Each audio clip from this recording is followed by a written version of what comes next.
So that was two that for me were very interesting. But I would say that the main story that everybody was talking about during those 2 days were the new shape of European security, how and relationship to NATO and United States. So there were a lot of really hard talks and tension, I would say, with our American guests, and they were very high-ranking guests.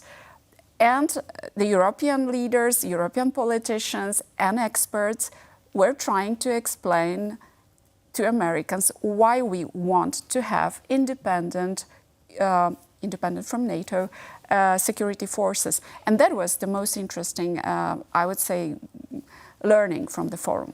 Right, it's a very hard topic, right? We do see the importance of having a European defense. However, there seems to also be some overlapping of roles with NATO. How do you see this balance going forward, Łukasz? Well, first of all, I would like to say that I did not watch very closely Warsaw Security Forum, but for one reason, because I realized that the only interesting things that you can actually learn during such a gathering are in the corridors, in private talks, because as there are officials, mostly officials, on the panels, in the discussions, they will try to sell us their official version of events and their propaganda, which we also saw in the video that has been presented a few moments ago. But I was present actually at Krynica Forum in Krynica, and the large part of that gathering was devoted to the question of Ukraine in the EU, in NATO, to the question of the war, to the question of Polish-German relations. And I have to say, as there were very few politicians there, it was only Mr. President who came just for a few hours, there were mostly experts, and there was really a very realist tone dominating all the discussions, also during the panels and official discussions, which was that the only way to end the war is, of course, diplomacy. The only outcome of diplomacy must be some kind of compromise, and this compromise must mean and will probably mean Ukraine giving actually up some of its territory which has already been taken by Russia. There is no other issue out of this trouble, of this war. And also, as far as the strategic viewpoint is concerned, which also includes probable or improbable entrance of Ukraine into NATO and the European Union, I participated myself in a panel with Marek Budzisz, and we both agreed actually that entering of NATO and the EU by Ukraine is very, very improbable. I mean, it's not likely to happen in any predictable time. So there is a large gap between the official propaganda or official statements by politicians and what experts say. Experts are being now officially realistic, whereas politicians still try to convince us that impossible is possible. Right, Anna, do you... From what we can hear from Ola, you see there were divergences, even on official talking, but right? mostly between the US and Europe. Exactly, but that also tells us a lot, right?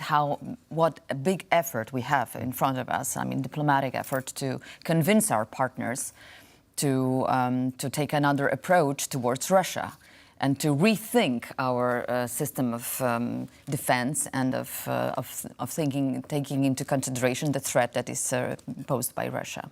So in this context, I wouldn't agree with Łukasz. However, we also should take into consideration the latest statement by Jens Stoltenberg. I don't know if you read it in Financial Times. It's very interesting, actually. He is proposing somehow going in your way, that some part of Ukraine should be divided and should be somehow given into under administration by Russia. those occupied territories, so-called. Whereas the second part, the biggest part of Ukraine, should be somehow joined. I mean, should be attached to NATO. So this would be quite interesting. I don't know if this is feasible, if this plan is even taken into consideration by the US, but certainly is under discussions. So we should talk about it. Right. It's one of the main discussion points as far as the diplomatic solution to the conflict is concerned. Exactly what Jens Stoltenberg wrote and what Anya has just said. The question is that some members of the NATO might not agree to this. For example, let's take Hungary, let's take Turkey. And then there is the question of what kind of association between Ukraine and NATO this would be. Would that be some kind of, I don't know, a pact, an alliance? Because not membership, definitely. I would turn it around. Sorry, just one word. No, I was about to come to you too, so it's really the questions of how we would cooperate with Ukraine are very complicated, and I would leave it at the side. The real question is what Vladimir Putin thinks about this kind of peace agreement or ceasefire that Stoltenberg put on the table. Because as far as we know, he has no real motivation, indictment, into going into any peace agreement. Maybe he would agree to some ceasefire, but then attack Europe further. I mean, Europe in sense of Ukraine. So this proposal of Stoltenberg is something that was discussed many times. Also, the Chinese delegation also put something like that on the table before, some hints of it at least. But we don't know if it's possible because we don't know what's in the head of Vladimir Putin. But we know what's the theory of going to war in general. And the theory is that there is a chance to have a peace when both fighting parties see that they can lose more from continuing to fight than gain. And now, in my opinion, it's obvious as far as Ukraine is concerned, its state of its economy, state of its demography, the political situation of Mr. Zelensky himself. It's obvious they would like to have some kind of peace. The question is what kind of peace? As far as Russia is concerned, it's not obvious. I mean, I think that there was a moment when Russia, or we were able, as the West, to convince Russia to sit down to the negotiation table, but it was back in 2022 probably. Now, I think they have still more motivation or more reasons to continue to fight. The question is how long it will last. Exactly. It's a long, prolonged war, but still gaining a big support. Again, the symbolic 70%, it's still there, just like in Israel. So 70% of the Russian population is in favor of this war, and this war is in favor. It's absolutely positive for Vladimir Putin, and by no means the situation has changed. Be it the economic situation or political situation, so far so good. I mean, Russia is holding, and this war is still a positive thing for everyone. So, how reliable can we look at this 70% though? Because we do know that sometimes the numbers coming out from Russia is kind of watered one way or another. Difficult to say, but judging by what experts say and those who know Russia, I think the biggest challenge for us all here is to understand the Russian soul and to understand Russians' thinking. This is a very imperialistic society, and really centered around their Tsar, around Vladimir Putin, and this is a whole different philosophy from what we are used to. This is why it's so difficult for us to make parallels and to look for any opposition inside Russia. There is none so far, unfortunately. It's weakened, it's divided, so there's really no one to talk to.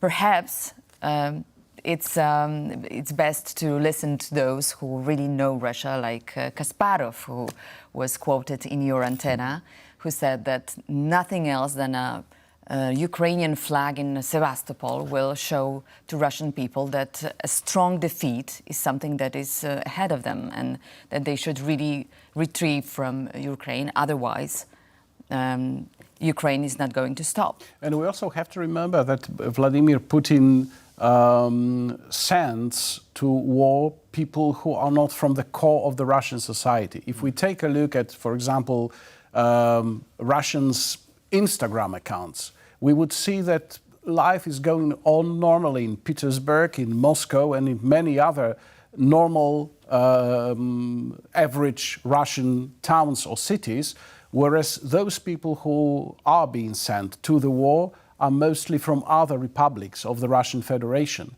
not from the Russian Republic itself, and not from the most influential parts of the Russian society. And this is a very wise on the part of Mr. Putin, keeping this strategy of sending conscripts from those parts of Russia, because in this way he avoids any kind of subversion or criticism, yes. It's really hard to have a pushback when you only kind of push the fringe side of your society into war. I think Anna brought up a very good point about how it's very hard for us in the West to kind of perceive how Russia operates because we don't have the same mentality. But putting ourselves in their shoes to try to look at it from their perspective, can we see, like Anya mentioned, like our guest Kasparov have mentioned, is a Ukraine victory the only way to convince Russia that perhaps they've been taking the wrong move?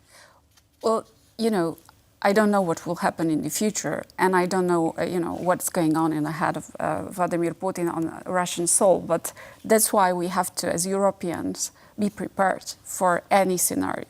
And before the full-scale war in Ukraine, nobody really imagined such a war in Europe in 21st century. So we were shocked, and especially, Western world, European Union, France, Berlin, all diplomacy was basically, experts were shocked. And now they listen to Poland and the Polish diplomacy and Polish experts that were pointing out to NATO and to European unions that Russia is an existential threat, and we should consider it very seriously. So that's coming back to Warsaw Security Forum. This is the European narrative. We have to be prepared, no matter what happens on the other side of the pond, whoever wins the election, how much is isolationist the policy of United States will be. We will have to protect ourselves. Right, I think you brought up a very good point. We here in Poland are perhaps living through the longest and most excruciating "I told you so" in history. And I think that also highlights why forums and gatherings taking place in Warsaw, taking into this perspective in mind, is so important going forward. And meanwhile, thank you guys so much for all your input and insight. I really appreciate you guys for being here on Press Corner, and thanks for being with us on TVP World. Thank you. Cheers. And guys, thank you for watching this edition of Press Corner. But for more news, update, and commentary, please stay tuned to TVP World.